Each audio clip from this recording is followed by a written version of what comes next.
A thinker once said that if you dissect a word with a scalpel, it will bleed.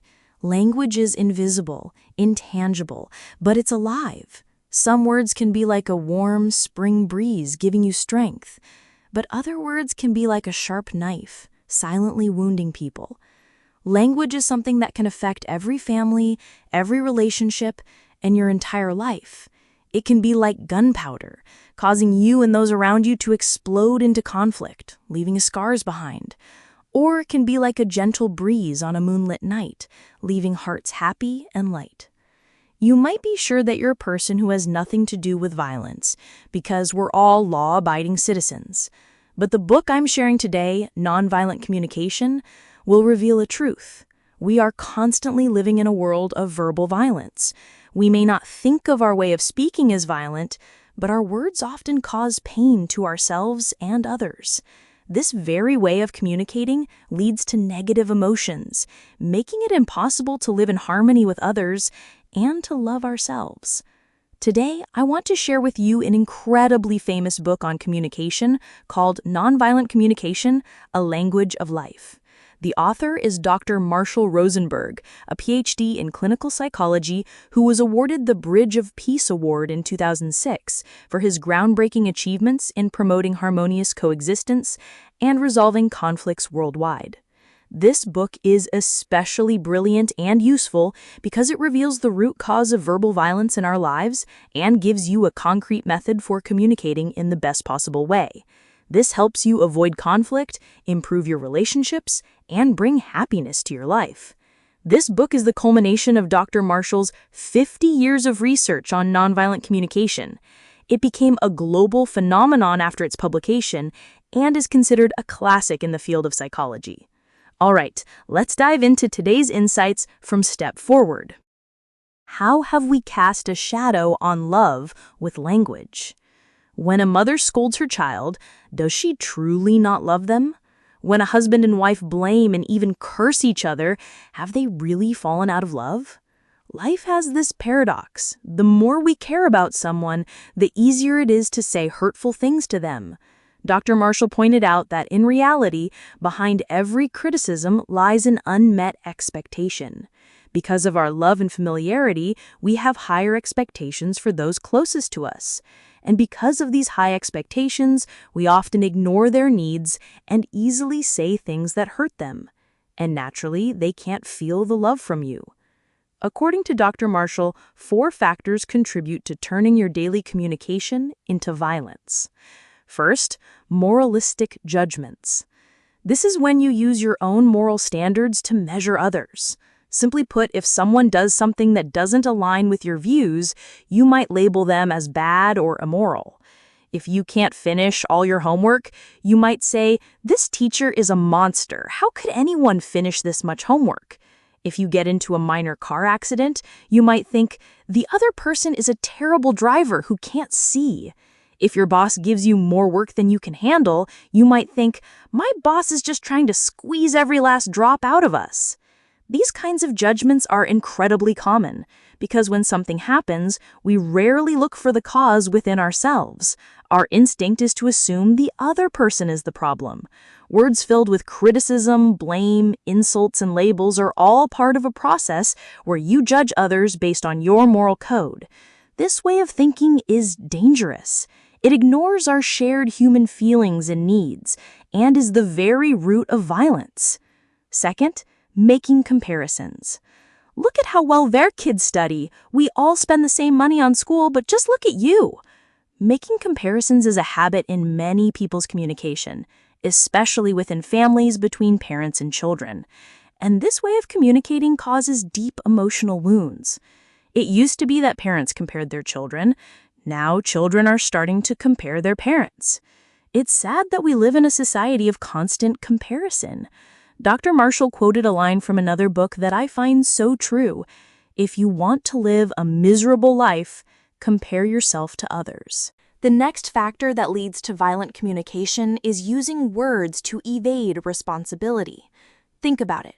What's the go-to phrase we use to distance ourselves from a problem? It's, "I had to do it." There's a story about a Nazi war criminal being questioned. When asked why he committed such inhuman acts, he replied, "I had to do it. It was an order from my commander." Most criminals find a reason for their crimes, a reason that never originates from themselves. And in our daily lives, it's not much different. It wasn't my intention. I was late today because of traffic. I couldn't do it because the test was too hard this year, and so on. Also, you need to be aware that complaining is another way to evade responsibility. Even more seriously, there's a story in the book about a woman who attended Dr. Marshall's workshop and lamented, "Oh my God, I hate cooking. I don't want to cook. Why have I been doing this for 20 years?" Dr. Marshall approached her and first offered comfort. "I'm so sorry you've had to do a job you don't love for 20 years. I hope nonviolent communication can help you find a solution." When a person feels understood, they are willing to sit down and listen. Right after the workshop, she decided to stop cooking for her family. 3 weeks later, her 2 sons came to a workshop to share their feelings about their mom's decision. To everyone's surprise, the eldest son exclaimed, "Oh, thank God, we finally don't have to listen to her complaining during every meal anymore." Why was the son so happy? The impact of his mother not cooking was far less than the impact of her constant complaining at every meal. The mother was unloading her resentment through her complaints because she was tired from a long day at work and still had to cook. On the surface, she was seeking sympathy and help from her family, but deep down, she didn't want to do it anymore. Ultimately, complaining is a form of evading responsibility. However, it was the complaints that were severely abusing the family, making them think it would be better if mom didn't cook at all. If you're in this situation and can't find a way for family members to share the load, the author advises changing your mindset from "I have to" "I choose to." If you think of cooking as a burden, you'll be grumpy while doing it, and it will be exhausting. Your words and actions will become an invisible blow to your family. Instead, cook a meal with love in your heart, thinking, "I choose to do this for my children, and it's wonderful that I can take care of them." The feeling of doing something willingly will fill your heart with joy. You need to know that people only start to do things well and find real joy when they do them willingly. Think about it. Why do your kids absolutely hate doing homework? Because they think they have to do it. Your inability to help them see it as something they choose to do and instead forcing them, yelling at them, and monitoring them only reinforces their belief that they have to do it. They'll either rebel or obey while being miserable. The final reason communication becomes violent is making demands or threats. For example, a mother says to her child, "Your grades on this test were so low, it makes me sad." Do you think this statement is violent? It sounds so gentle, not like the yelling and scolding from a strict parent. True, it's more effective than nagging, but it's still considered violent communication. You think you're unhappy because your child's bad grades? That's not it. You're unhappy because your child didn't meet your expectation for them to get high grades. When you say, "I'm sad because your grades are low," you're shifting all the responsibility onto your child. This approach might work for a short time. The child might feel guilty and study harder to not make you sad. But you need to realize, at that point, they are no longer studying for the sake of learning. They won't find joy in it anymore. And remember, don't use this kind of language with your loved ones. It's a form of verbal violence because you're using emotionally charged words not to connect, but to pressure and manipulate them into doing what you want. Look at the bigger picture of relationships. You'll notice our lives are full of these kinds of coercive communication tactics, like, "If you don't do this, then I'll do that." As long as you haven't reflected on the problems in your own communication, you might, intentionally or unintentionally, spread verbal violence to those around you. This way of speaking will only obscure the love that exists between you and the other person. So, what exactly is nonviolent communication, and how can we use it to change our lives? The first step in nonviolent communication is to observe. Observe what? Observe the facts. In other words, what you say is the literal truth. Speaking the truth in communication isn't easy because most people easily confuse observation with evaluation. As a result, we always bring our own judgments and assessments into the facts. For example, a team leader says to you, "I think your work performance hasn't been great lately." Do you think this is a statement of fact or an evaluation? Clearly, it's an evaluation.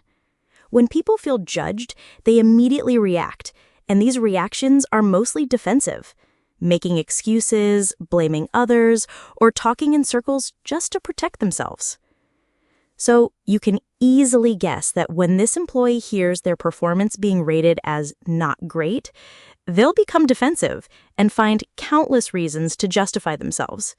The two will never achieve effective communication. The leader won't achieve their goal of improving the employee's work ethic, and the employee might end up angry and resentful. So, what does it mean to state a fact? Try changing the sentence to this: "I see from the timesheet that you've been late 4 times." This is expressing a fact, not jumping to conclusions about someone's actions.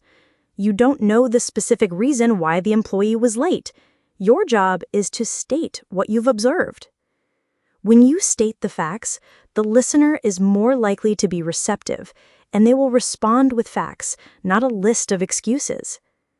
The famous Indian philosopher Jiddu Krishnamurti said, "The highest form of human intelligence is to observe without evaluating." The more I reflect on this, the more I see how true it is for everything, including communication. There's a really beautiful poem in the book that goes like this: "I've never seen a lazy man. I have seen a man who sometimes sleeps in the afternoon or stays inside on a rainy day, but he is not a lazy man. Before you call me crazy, think, is he a lazy man, or is it just that he does things we label as lazy? I've never seen a stupid kid. I have seen a kid who sometimes doesn't understand things or doesn't follow instructions, but he is not a stupid kid. Before you call him stupid, think, is he a stupid kid, or does he just understand things differently than you?" Confucius said, "A gentleman is not a tool." This means a noble person is not a single-purpose instrument. I know a guy who is an amazing photographer. His photos are loved by many, and brands constantly seek him out. After many years, people still praise him. "You're such a talented photographer." But deep down, he feels frustrated and miserable because he thinks, "Is this all I'll ever be? A photographer?" Why does he feel this way? It's the pain of being treated like a tool. Everyone wants to be a whole person who can grow and evolve. You can respect them and call them by a title, but never define them as just a photographer, a chef, or a driver. The poem above carries a profound spiritual and moral value. If you fully understand it, you'll know never rush to conclude, label, or judge a person. Just observe, without any evaluation. If you can master this, it's truly a wonderful quality. Nonviolent communication also requires another crucial step: expressing your feelings. Why do you need to express your true feelings in communication? Because if you can't articulate what's really going on inside you, you'll never achieve the purpose of communication. The goal of NVC is to help us express ourselves while also listening to each other in an atmosphere of peace and love. If a person can't express their desires, they'll eventually resort to emotional outbursts. There's one sentence in this entire book that left a huge impression on me. Behind every anger is an unmet need. So to get your needs met, you first need to take the next step. Express your feelings after observing and stating the facts. Why is it so hard to express our feelings? Because we're often afraid to show our true emotions. This conditioning starts in childhood. Countless times our real feelings have been ignored. Like when you fell, your mom might have said, "That'll teach the chair a lesson. It doesn't hurt. It doesn't hurt."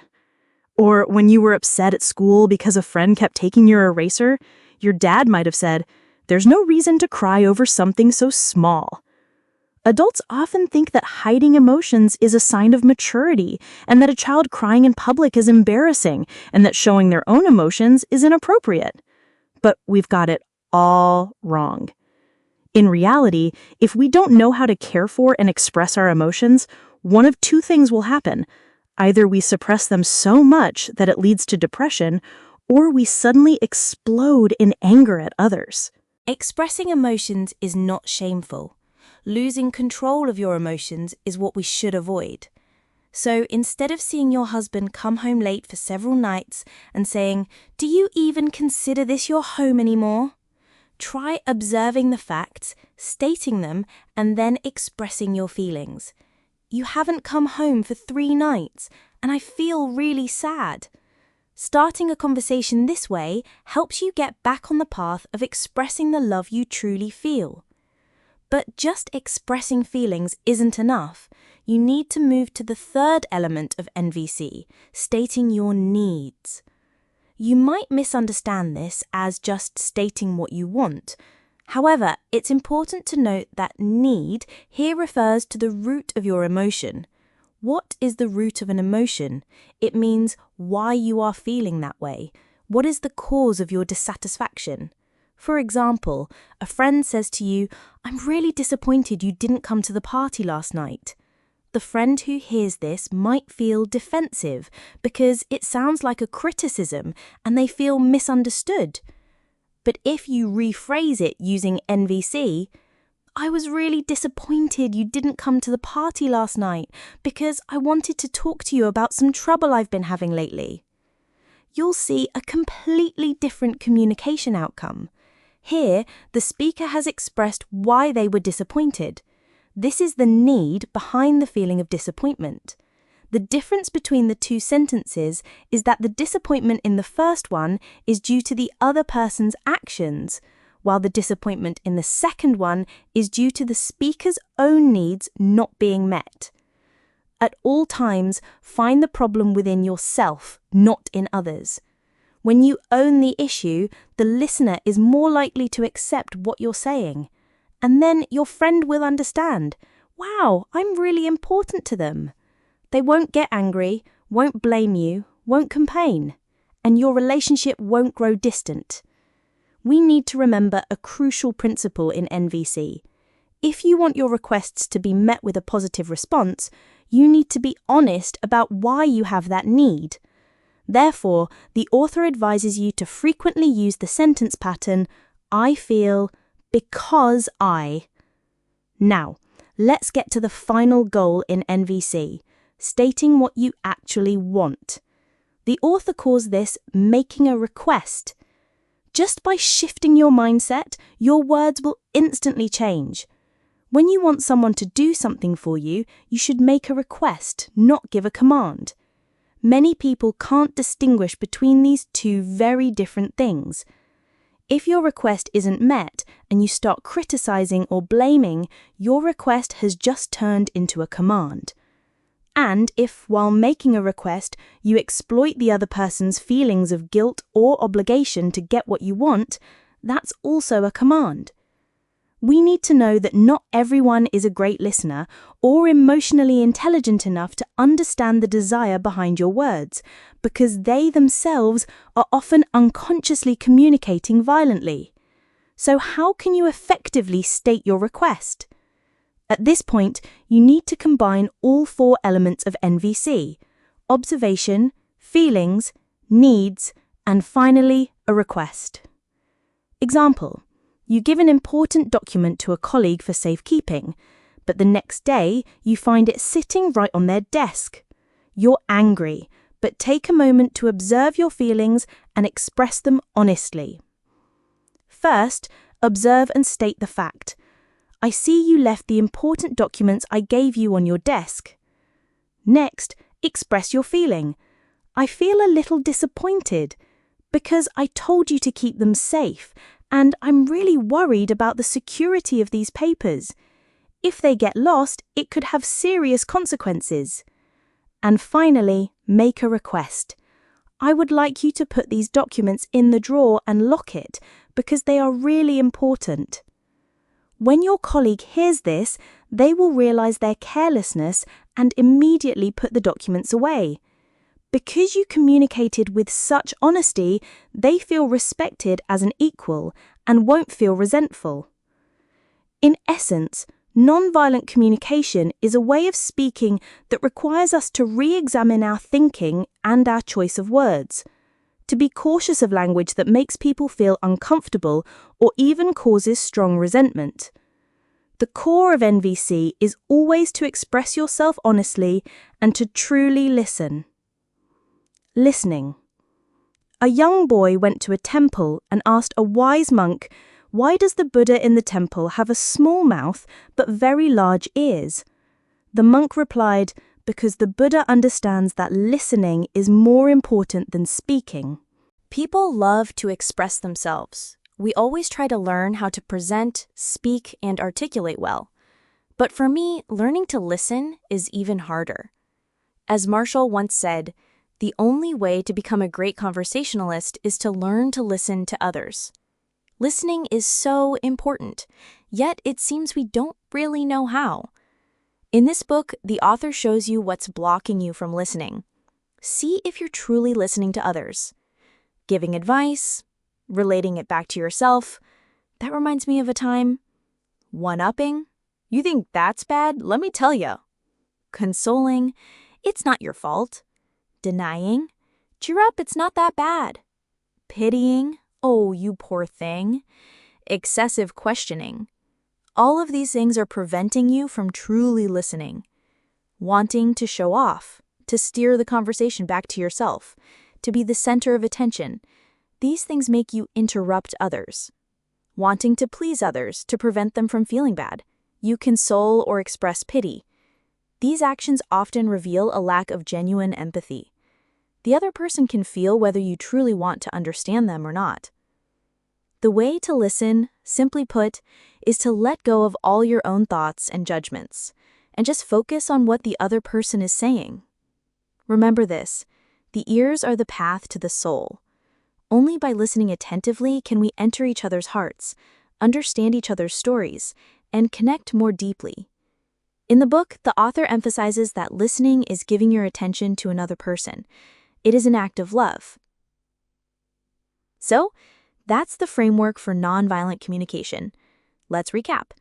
In short, you need to remember 4 key words: observation, feelings, needs, and request. NVC might sound complicated, but in reality, you just need to apply these 4 elements in practice, not necessarily in perfect order, and you will achieve the effectiveness of nonviolent communication. Finally, I want to tell you that learning NVC isn't just about improving your speaking skills. Above all, you'll learn so much more. First, you'll learn to love yourself. When you use NVC, you have to observe and express your own feelings. This is a form of self-awareness training, helping you pay more attention to your mind and your inner changes. Second, you'll learn how to truly listen. NVC isn't about winning arguments. It's about understanding the power of listening. Many conflicts are resolved not by speaking, but by listening. And finally, you'll learn how to express anger and gratitude. I'm angry. I don't like that.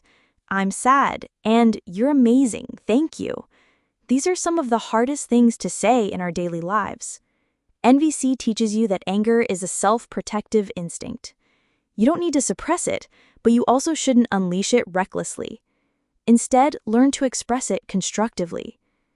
The concept of nonviolent communication can impact your perspective on everything, change your attitude toward negativity, and even improve your quality of life with boundless love for yourself and those around you. As Roman Rolland once said, there is only one heroism in the world: to see the world as it is and to love it. Thank you for listening all the way to the end. If you found this video helpful, please share it with others. I hope this video can play a small part in creating a community full of people who know how to use language to love themselves and those around them. And don't forget to support me by hitting the like button, subscribing, and turning on the notification bell to catch my latest videos every week. Thanks again, and I'll see you in the next one.